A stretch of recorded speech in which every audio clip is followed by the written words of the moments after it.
l'invisibilité est un peu un terreau hyper fertile, en fait, au prisme validiste. Et du coup, en tant que personne qui subit cette invisibilisation, on est toujours un peu dans une espèce d'anticipation de on sait que la personne va pas comprendre, va pas voir, qu'il va falloir que soit je me justifie, que j'essaye d'argumenter ou que j'essaye de m'en foutre de l'avis de la personne vis-à-vis de ça. Donc en fait, tu es déjà un peu fatigué de ce combat qui n'a même pas encore commencé.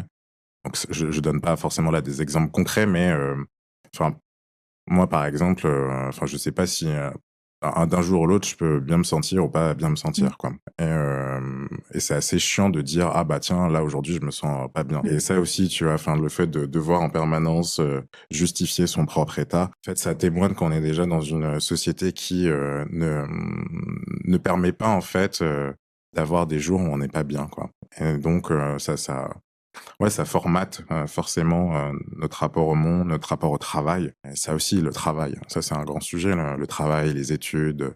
Dans ces mondes-là, tu dois être, performant. Il y a très peu d'accompagnement qui existe, et donc c'est une très longue bataille dès que tu, Mmh. n'arrives pas à être performant dans ces sphères-là, quoi.